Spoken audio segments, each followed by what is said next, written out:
Hello student, आज हम पढ़ने जा रहे हैं ग्राफिकल प्रेजेंटेशन ऑफ मोशन। सबसे पहले हम उसके अंदर पढ़ेंगे टाइम डिस्टेंस ग्राफ। जैसे कि हमको पता है equal distance in equal interval of time कोई बॉडी कवर करेगी तो उसको हम यूनिफॉर्म स्पीड बोलेंगे। when we know that when an object travel equal distance in equal interval of time it moves with uniform speed, तो उसकी speed क्या रहेगी, यूनिफॉर्म रहेगी हमारी। This shows that the distance travel by the object is directly proportional to the time taken, कि जैसे जैसे हमारा डिस्टेंस कवर हो रहा है वैसे वैसे हमारा टाइम इंक्रीज हो रहा है। तो हम यहाँ पर बोल सकते हैं कि जो हमारा डिस्टेंस है वो डायरेक्टली प्रोपोर्शनल हमारा टाइम के साथ। दस distance travelled against time is a straight line, तो हमको इस ग्राफ में क्या मिलेगी, एक स्ट्रेट लाइन मिलेगी। ठीक है, जैसे कि हम ग्राफ पर किसी भी टाइम पर हम देखते हैं टाइम एक्सिस पर, एक्स एक्सिस पर लेट हमने मान लिया T1 टाइम हमारा और T2 हमारा फाइनल टाइम है, और S1 हमारा इनिशियल डिस्टेंस है और S2 हमारा फाइनल डिस्टेंस है। अगर हम यहाँ पर स्पीड निकालना चाहिए तो स्पीड हम कैसे देखते हैं, स्पीड हमारी क्या होती है, स्पीड होती है हमारी change in distance by time taken. तो हमारा डिस्टेंस कितना है, S2 minus S1, and time हमारा क्या है, T2 माइनस T1। तो इसी प्रकार से हम यूनिफॉर्म स्पीड के लिए हमने देख लिया, और नेक्स्ट हम देखेंगे नॉन यूनिफॉर्म स्पीड के लिए। नॉन यूनिफॉर्म स्पीड के अंदर अगर हम देखेंगे तो नॉन यूनिफॉर्म स्पीड को हम कैसे डिफाइन करेंगे कि कोई भी बॉडी अनइक्वल डिस्टेंस ट्रेवल करेगी in equal interval of time के साथ, तो उसको हम नॉन यूनिफॉर्म स्पीड बोलेंगे। बट इसके अंदर हम देखेंगे कि यूनिफॉर्म स्पीड के अंदर हमको एक स्ट्रेट लाइन ग्राफ मिला था, बट इसके अंदर हमको एक स्ट्रेट लाइन ग्राफ नहीं मिलेगा, हमको कुछ इरेगुलर शेप का हमको एक ग्राफ मिलेगा। जैसे कि हम इस ग्राफ के अंदर देख रहे हैं, इस प्रकार का हमको एक ग्राफ मिलेगा। नेक्स्ट हम देखेंगे कि वेलोसिटी टाइम ग्राफ क्या है। वेलोसिटी टाइम ग्राफ के अंदर भी हम वही देखने जा रही हैं कि जो हमारी वेलोसिटी है वो यूनिफॉर्म है। जैसे कि कोई भी कार मूव कर रही है, वो 40 किलोमीटर पर आवर की स्पीड से मूव कर रही है, तो वो यूनिफॉर्म वेलोसिटी से मूव कर रही है, बट उसका जो टाइम है वो चेंज हो रहा है। तो यहाँ पर अगर हम देखने जाएं तो we know that the object moves at uniform velocity, the height of velocity time graph will not change with the time, it will be straight line. तो यहाँ पर हमको क्या बताया जा रहा है कि कोई भी ऑब्जेक्ट मूव कर रहा है, जैसे कि हमने कार का एग्जांपल लिया, वो 40 किलोमीटर प्रति घंटे की स्पीड से चल रही है, तो वो अपनी जो स्पीड है, अपनी जो वेलोसिटी है उसको चेंज नहीं करेगी, तो हम इसको यूनिफॉर्म वेलोसिटी बोलेंगे। वेलोसिटी हमने क्या देखा था, वेलोसिटी क्या थी हमारी, डिस्प्लेसमेंट बाय टाइम टेकन।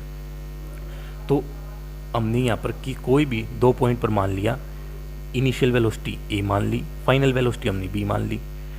अब इनिशियल वेलोसिटी पर हमारा टाइम क्या था, T1, और फाइनल वेलोसिटी पर हमारा टाइम क्या है, T2। तो हमारा डिस्प्लेसमेंट क्या होगा, B minus A and our time taken is T2 minus T1। Then we can calculate here displacement, कि बॉडी ने कितना डिस्प्लेसमेंट किया है। तो डिस्प्लेसमेंट निकालने के लिए हमने टाइम को इस साइड ले गए, और टाइम इनटू वेलोसिटी हमारा क्या हो गया, डिस्प्लेसमेंट। तो हमारी वेलोसिटी कितनी थी, वेलोसिटी कार हमारी मूव करी थी 40 किलोमीटर पर आवर से, और हमारा टाइम टेकन क्या था, T2 माइनस T1। तो यहाँ से हमको डिस्टेंस पता चल गया। यहाँ पर जो हमारा डिस्टेंस होगा वो एरिया अंडर द कर्व, ये वाला हमारा डिस्टेंस होगा, ये वाला हम डिस्टेंस बोल सकते हैं। तो area under the curve gives the magnitude of displacement, वो हमको क्या बताता है, डिस्प्लेसमेंट बताता है। अब हम देखें, ये तो हमारा था वेलोसिटी टाइम ग्राफ। अगर हम देखते हैं यूनिफॉर्म वेलोसिटी के साथ, अब हम यूनिफॉर्म वेलोसिटी के साथ हमने देखा, अब हम देखेंगे कि वेलोसिटी हमारी जो वेलोसिटी है वो चेंज हो रही है। तो अगर वेलोसिटी चेंज होगी टाइम के साथ, change in velocity by time taken, तो हमारा क्या था, हमारा वहाँ पर था एक्सेलरेशन। तो ये हमको एक्सेलरेशन देगा।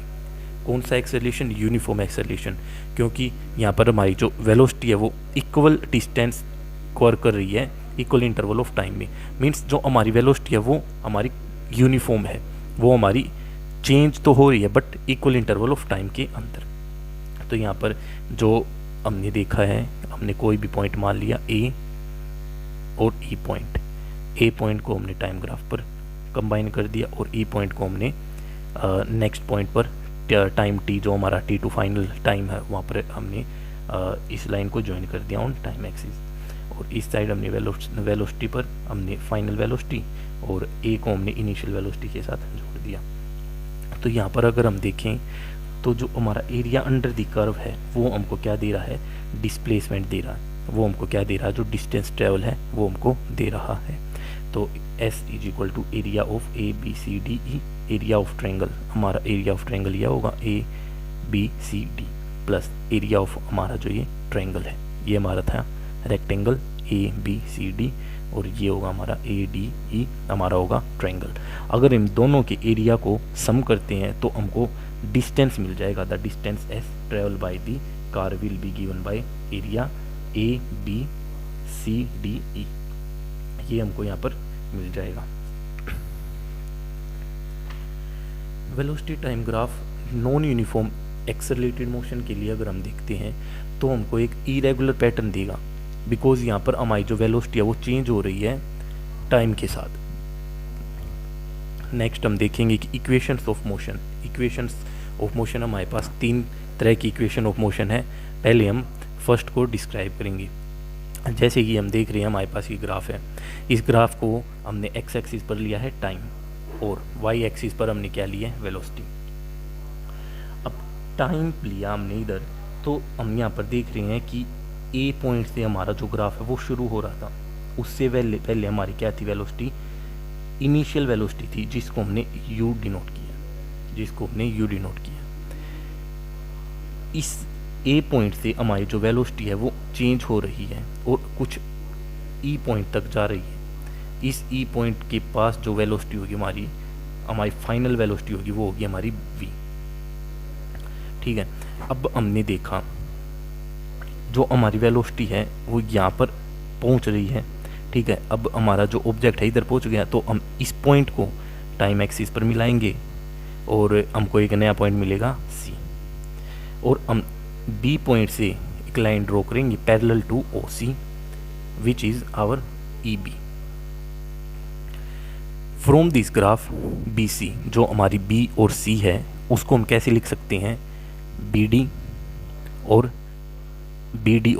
DC, BD और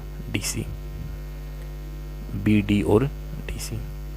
यहाँ पर हमारा BD क्या होगा, BD हमको फाइंड करना है, BD हमको क्या करना, फाइंड। यहाँ पर हमारा जो पूरा डिस्टेंस है BC वाला, ये हमारा है फाइनल वेलोसिटी मतलब V, ये हमारा क्या है, V है। और हमारे पास D और C क्या है, OA के बराबर है। D और C हमारा जो डिस्टेंस है वो OA के बराबर है। OA हमारा क्या है, इनिशियल वेलोसिटी, तो हमारा D और C हो जाएगा, वो भी हो जाएगा हमारा इनिशियल वेलोसिटी। अगर हम इन सब की वैल्यू इस इक्वेशन में पुट करते हैं तो हमको क्या मिलेगा, BD V equal to BD plus U। अब हम इसको मान लेते हैं फर्स्ट इक्वेशन। अब हमने देखा इस ट्रायंगल से जो ये वाला डिस्टेंस हमारा A और B, जो हमारा AB डिस्टेंस है वो हमारा क्या है, चेंज इन वेलोसिटी है। और चेंज इन वेलोसिटी हमारा क्या होता है, चेंज इन वेलोसिटी हमारा क्या होता है, एक्सेलरेशन होता है। तो एक्सेलरेशन क्या होगा हमारा, change in velocity by time taken. Change in velocity क्या हमारा, B और D हमारा चेंज इन एक्सेलरेशन है, और time taken by the object हमारा क्या होगा, A और D। तो टाइम कितना है हमारा, T। Time taken by the object हमारा क्या है, T। अगर हम चेंज इन वेलोसिटी हमारा BD हो गया और AD की वैल्यू हम पुट करते हैं T, तो हमारे पास इक्वेशन क्या आती है,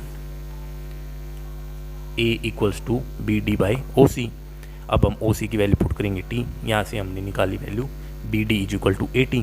BD की वैल्यू हमने निकाल ली। अब BD की वैल्यू हम किसके अंदर पुट करेंगे, BD की वैल्यू हम इस फर्स्ट इक्वेशन के अंदर पुट करेंगे। फर्स्ट इक्वेशन के अंदर हमने इस वैल्यू को पुट किया, जो हमारी फर्स्ट इक्वेशन थी वो थी हमारी V इज इक्वल टू में BD प्लस U। BD की वैल्यू पुट कर ली हमने, BD की वैल्यू क्या थी हमारी 80, तो हमको यहाँ पर क्या मिला, V is equal to U plus 80। तो ये क्या थी हमारी, ये हमने फर्स्ट इक्वेशन प्रूव कर दी मोशन की। अब हम देखते हैं उसी ग्राफ से जो हमारी इक्वेशन है किसके लिए, पोजीशन टाइम ग्राफ के लिए।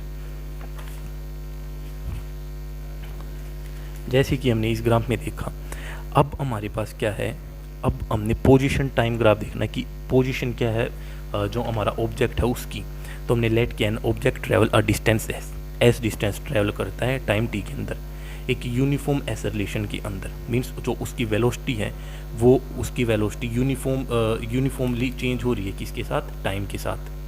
तो हमने एक्सेलरेशन मान लिया A, then the distance travel is given by, तो जो डिस्टेंस ट्रेवल होगा वो क्या होगा, जो हमारा डिस्टेंस होगा ओ ए बी और सी, जो हमारा डिस्टेंस वो होगा एरिया अंडर दी कर्व, जो ये पूरा एरिया है ये वाला हमारा क्या होगा, ये हमारा डिस्टेंस ट्रेवल होगा। बिकॉज यहाँ से ए से लेकर बी तक हमारी जो वेलोसिटी है वो चेंज हो रही है, तो हमको यहाँ पर क्या मिल रहा है, एक्सेलरेशन मिल रहा है। तो जो एरिया अंडर दी कर्व होगा वो हमको क्या देगा, वो हमको डिस्टेंस देगा। तो देखो हम आगे देखते हैं कैसे निकालेंगे हम S area of O A B C हमारा दो पार्ट्स में डिवाइड है, यहाँ पर दो पार्ट्स में डिवाइड है। एक तो हमारा रेक्टेंगल बना रहा है ए डी सी ओ, और एक हमारा ट्रायंगल बना रहा है ए बी डी, दो पार्ट्स में डिवाइड कर लेते हैं हम। अब हमने एरिया ऑफ रेक्टेंगल देखा O A into O C, plus area of rectangle देखेंगे half into base into height होगा। अगर हम इनकी सब की वैल्यू पुट करते हैं ओ सी हमारा क्या है, ओ और सी, ये हमारा डिस्टेंस है टी, ये हमारा क्या है टी। एंड यहाँ पर देखते हैं हम ओ ए हमारा क्या है, ओ ए हमारा है इनिशियल वेलोसिटी u। अगर हम इन सभी की वैल्यू पुट करते हैं तो हमको यहाँ पर क्या मिलेगा, s is equal to u t plus half a t square. इसी को हम सेकेंड इक्वेशन बोलते हैं मोशन की, सेकेंड इक्वेशन ऑफ मोशन, यही हमारी इक्वेशन ऑफ मोशन सेकेंड थी। जैसे ही अगर हम देखें equation for position velocity relation, उसी ग्राफ से अगर हम देखें, हमने इसको दो पार्ट्स में डिवाइड किया था, एक तो रेक्टेंगल में और एक ट्रायंगल में। अब थर्ड इक्वेशन ऑफ मोशन के लिए हम क्या करेंगे, जो एरिया अंडर द कर्व है उसको कंप्लीटली ले लेंगे, और यहाँ पर हमारा क्या फॉर्म हो रहा है, ओ ए बी सी, यहाँ पर हमारा एक ट्रेपेजियम फॉर्म हो रहा है। जैसे कि हमको पता है कि हमारा ट्रेपेजियम फॉर्म हो रहा है, तो एरिया ऑफ ट्रेपेजियम हमको हमारा क्या इक्वल होगा किसके, जो हमारा डिस्टेंस है उसकी। तो ओ ए प्लस बी सी बाई 2 और इनटू में ओ सी। ओ ए की वैल्यू u है हमारी और बी सी की वैल्यू हमारी v है, और यहाँ पर ओ सी हमारा क्या है, वो है हमारा टाइम t, डिस्टेंस t। अगर हम इन सब की वैल्यू पुट करें तो हमारा जो s है u प्लस वी बाई 2 है, जो हमारा डिस्टेंस s है वो हमारा v प्लस यू बाई 2 है। ये हमारे पास कहाँ से आया कि हमने यहाँ पर ओ ए की वैल्यू पुट करी u प्लस बी सी की वैल्यू पुट करी v और डिवाइड बाई 2। अब हमने यहाँ पर t को देखा, अब हमने t की वैल्यू निकालनी है। t की वैल्यू हम कहाँ से निकालेंगे, जो कि हमने फर्स्ट इक्वेशन ऑफ मोशन थी v is equal to u plus a t. U को हम इस साइड ले आएंगे, v minus u is equal to a t बच गया। अब t की वैल्यू निकालने के लिए a को हम डिवाइड कर देंगे, तो v माइनस यू बाई ए। अब ये t की वैल्यू जो हमारी आई है, हम ये t की वैल्यू इधर पुट करेंगे, तो t हमारा किसके इक्वल था, ये हमारा किसके इक्वल था, ये था हमारा ओ सी के।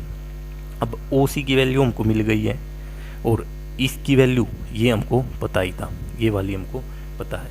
तो इन सब की दोनों की वैल्यू पुट करेंगे, ओ सी की और ओ ए प्लस बी सी बाई 2, इनकी वैल्यू पुट करेंगे। इसकी वैल्यू और इसकी वैल्यू, ओ सी की वैल्यू इसके अंदर पुट करने के बाद हमको क्या मिलेगा, s is equal to v plus u by 2 into v minus u by ए।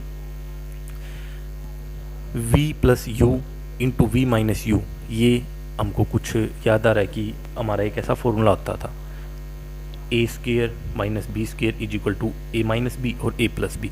तो यहाँ पर वही फॉर्मूला मिल रहा बन रहा हमारा कि v square minus u square and divide by 2a। Then s is equal to v square minus u square by 2as। अब 2as है हमारा, यहाँ पर क्या था, v square minus u square by 2as।